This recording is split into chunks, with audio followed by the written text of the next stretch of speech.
tout le monde, on se retrouve pour notre petit tirage du matin. Ah, pourquoi elle a voulu rester? Bon, bah, elle a voulu rester. On va la prendre si elle a voulu rester. Donc là, on vous parle d'équilibre, de retrouver un petit peu un équilibre. Alors, qui doit retrouver un équilibre et pourquoi? On voit aussi, hein, avec cette carte qui fait un peu yin-yang, jour-nuit. On pourrait aussi penser à, comment dire, une personne avec deux personnalités, avec peut-être deux vies. On va regarder. Ah, là, en tout cas, on parle d'une perte. On parle d'une perte pour cette personne. Alors, qu'est-ce qu'elle va perdre? Elle est très, très occupée, en fait. Je pense surtout qu'elle n'a pas le temps de perdre du temps. Elle n'a pas le temps de faire quoi que ce soit parce qu'elle est énormément occupée. On lui donne beaucoup de travail. Elle a beaucoup de mal à gérer tout ce qu'elle a à gérer. Elle est dépassée. Là, elle est vraiment complètement dépassée. Je pense que la perte, là, c'est son temps. On lui prend tout son temps, en fait. C'est une personne qui n'a plus une minute à elle. Alors, c'est une personne aussi... Ouh là là, c'est une personne qui essaye désespérément, qui est peut-être dans une situation financière compliquée, et qui essaye désespérément de trouver des solutions. Elle travaille très, très dur pour pouvoir mettre de l'argent de côté, pour pouvoir sortir de ce côté de pauvreté. On vous dit quoi de toi? Ça la rend malade, hein. Sa situation actuelle, ça la rend malade et c'est quelque chose qui occupe les pensées de cette personne continuellement. Vous voyez, c'est ses préoccupations vraiment principales. C'est ses préoccupations principales. Cette personne ne pense qu'à ça, hein. Ne pense qu'à l'argent. Elle est vraiment dans une situation compliquée. Elle a envie de... Pourtant, cette personne a envie de grand bonheur. Avec qui? Avec vous. Avec la personne principale. Là on voit, hein, que c'est une personne qui... Si elle n'est pas en contact actuellement, c'est parce qu'elle essaye de se rééquilibrer dans sa vie. On voit vraiment une personne qui est mal, qui est avec un grand désespoir, qui se sent aussi emprisonnée. Et là, on parle, hein, de la personne principale. Alors, je suis désolée si vous entendez du bruit. Je ne sais pas pourquoi. Je crois que mes voisins ont décidé de faire des travaux. Donc, je m'en excuse, mais j'ai pas trop envie de couper la vidéo. De toute façon, on arrive au bout. Donc, je la finis. On parle bien de votre masculin et on vous parle d'un masculin qui est dans un mariage, qui est dans une union avec une personne très très stricte. Et quelque part qui a aussi ce côté où on lui a peut-être pris énormément de choses, hein. Là, peut-être que financièrement, alors soit c'est la personne stricte qui a de l'argent et qui du coup, c'est pour ça que votre masculin se sent mal parce que bah, s'il part, lui, il n'a plus rien. Ou c'est peut-être le masculin qui a de l'argent, mais pareil, s'il part de toute façon, il va devoir y laisser trop de plumes. Mais quoi qu'il arrive, pourtant on voit quoi? On voit que là... Et pour moi, on annonce une séparation. On va recevoir un message de la juridiction, hein.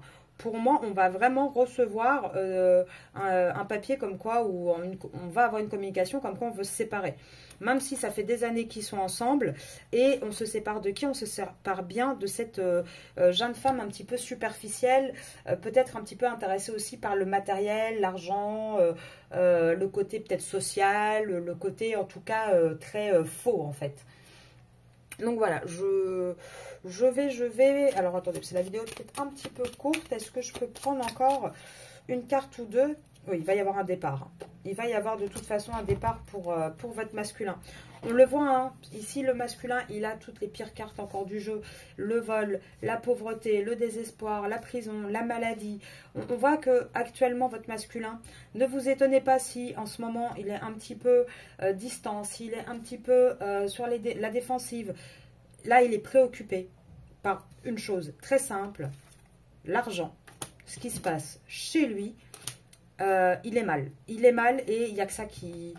Il n'y a que ça qui compte. Il est peut-être un peu malade aussi, peut-être fatigué, en dépression. En tout cas, toute son énergie actuelle, elle est tournée là-dessus. Même si pourtant, on voit, hein, que vous êtes son grand bonheur. Vous, de votre côté, avec votre carte à vous de personnage principal, il n'y a qu'une belle carte qui est sortie. Donc là, on voit vraiment que votre masculin est dans cette période où il va falloir qu'il arrive à s'équilibrer. Avec ce personnage qui ferme les yeux aussi, je vois avoir peut-être un côté un petit peu plus zen. Parce que là, on le voit avec le Symbolon aussi. Oh là là, ça pèse lourd pour lui. C'est compliqué. Et qu'est-ce qui est compliqué? Bah, cette femme au foyer, la mère de ses enfants, qui est devenue en fait un poids à porter, qui est devenue une relation très très toxique. Une relation où on est dans les faux semblants tout le temps. On se regarde un petit peu comme des chiens de faïence. Et là, on a un masculin qui lutte énormément. Mais de toute façon, il va finir par faire comme le fou, à aller de l'autre côté du rivage, à sauter dans... Voilà, de sa falaise et à prendre des décisions en fait. Parce qu'à un moment donné, malgré le fait qu'il travaille énormément, il pense à autre chose, il pense à une autre relation, il pense à un autre destin. Et ce masculin, ne vous inquiétez pas, il va renaître. Il va renaître de ses cendres comme un phénix. Il va réussir à avoir ce nouveau départ. Il va réussir à lâcher les armes, à avoir une autre version de lui en fait. Et à lâcher prise tout simplement. Il va lâcher prise sur cette situation, sur cette famille, et il va reprendre aussi, lui, moi je vous dis souvent, vous les féminines, reprenez votre rôle de féminine sacrée, lui c'est ce qu'il va faire aussi, hein. Il va reprendre sa place de masculin sacré. Maintenant, honnêtement, pour moi, ça va pas être demain, il va falloir patienter encore un peu, et ça sera tout le printemps, où il va être dans cette énergie-là, dans cette énergie de mal-être, de désespoir, donc moi, le seul conseil que je peux vous donner les féminines, c'est pendant cette période-là, hop, laissez-le gérer tous ces tracas, tous ces problèmes. Vous concentrez-vous sur vous. Laissez-le se débrouiller avec sa situation toute pourrie. C'est lui qui l'a voulu. Laissez-le la gérer. Je vous souhaite une très bonne journée et je vous dis à demain.